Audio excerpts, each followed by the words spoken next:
Hi, I'm Barbara McNaught, and I would like to welcome you to my new show called Hello Darling. Hello Darling will introduce a very special people to you that have very special stories to share. And our first speaker of today, our first special guest is Kelly Sayers. Kelly is an author of a very special book. Welcome to the show. Hello Darling. Kelly, please tell us about your book. Well, my book was inspired by a journey of self-discovery many, many years ago. I think from a desire to know who I was and how I can, what my life purpose was and how I can make a difference to others. And through years of journal writing and reading the books and researching some inspired teachers of my own, and I just already known, as a matter of fact, about 18 years ago, I met my husband, and I always said to him, I'm going to write a book one day. However, it takes you a lifetime to have the courage, the knowing, the wisdom, the clarity, to put that book together and to serve others. However, the book is really about teaching people tools and processes how to be, do and have everything their heart desires. Most people don't realise that their thoughts create their reality, and that we're thinking thoughts all the time of all the things we do not want.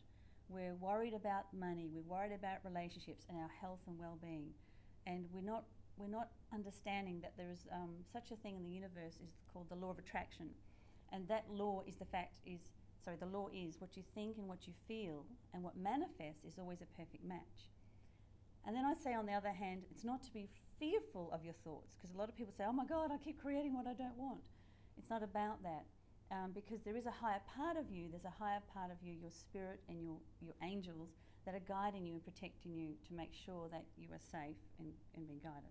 However, most people are creating what they do not want, and they're creating from default, versus this book will teach you tools how to create with willful intention more of what you do want, to follow your passion, to follow your purpose, and to be guided by the angels to know that you are safe and protected every day. When did you discover that you had book in you?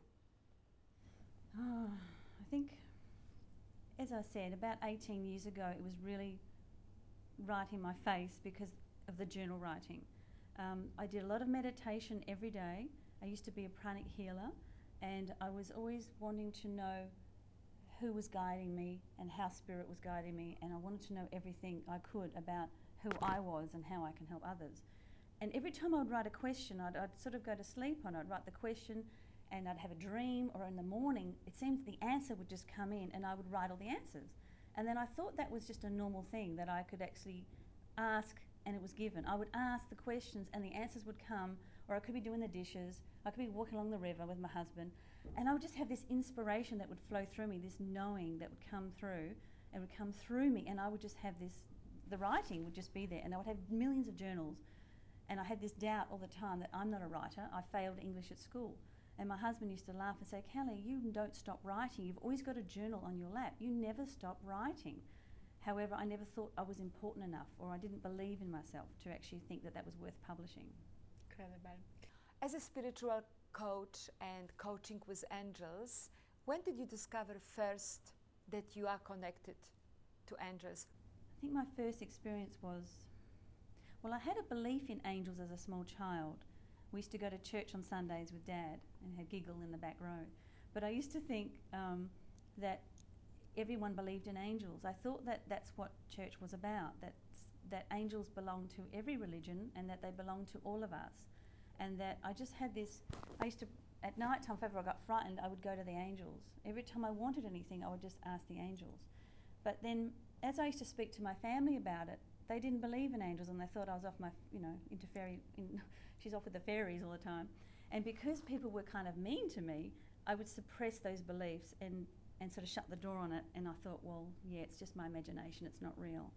And I think you grow up to believe that you're not good enough, you're not worthy, and that angels don't exist.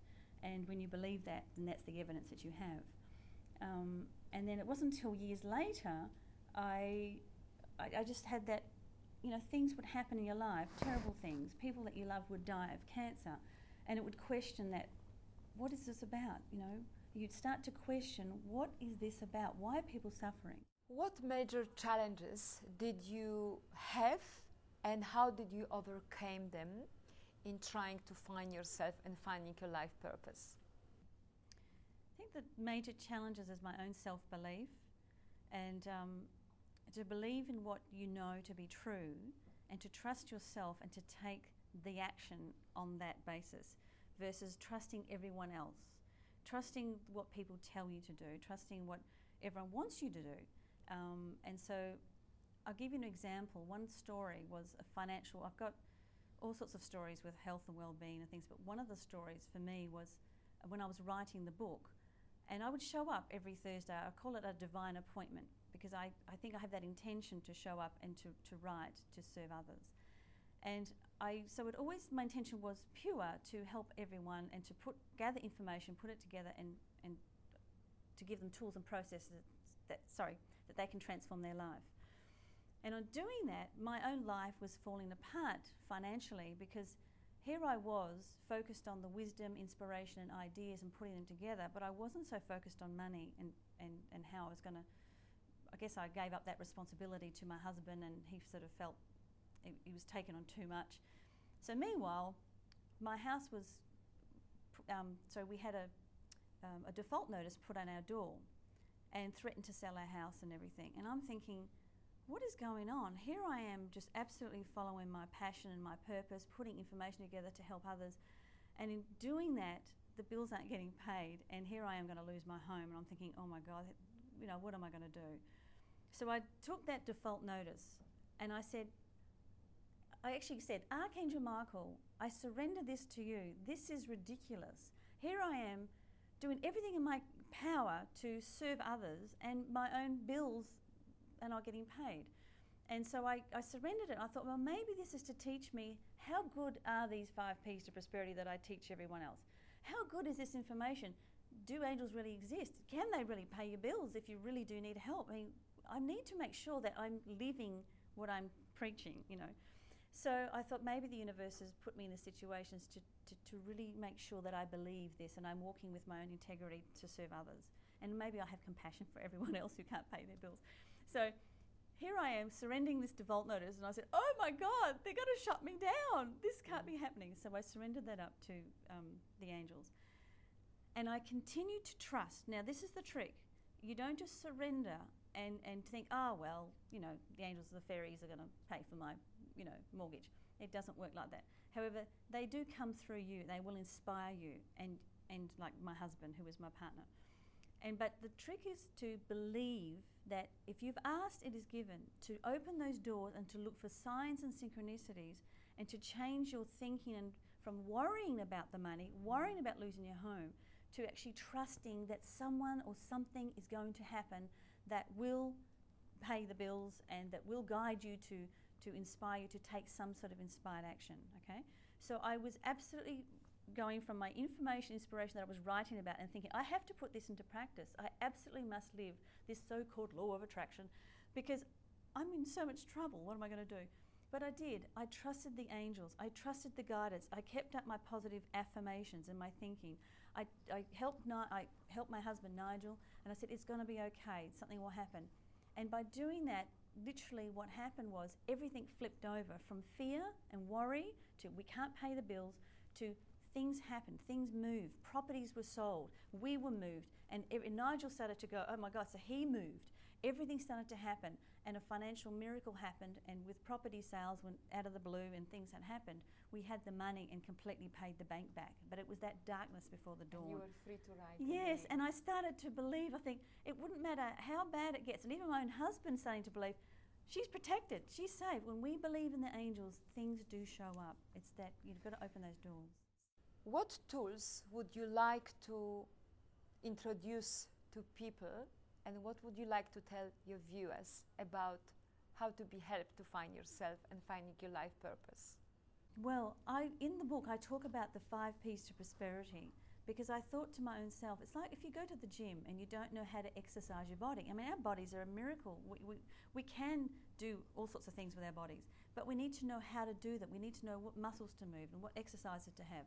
And so I used to ask the angels, well, how can I teach others? I need a process, a tool, a step-by-step system, something simple that we can all practice and focus on so we can transform our beliefs and start taking this inspired action. And so then the 5 P's to prosperity was derived because I needed to live this myself. And the first P is position. We talk about making peace with where you are.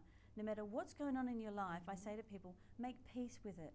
Just be it, take a breath.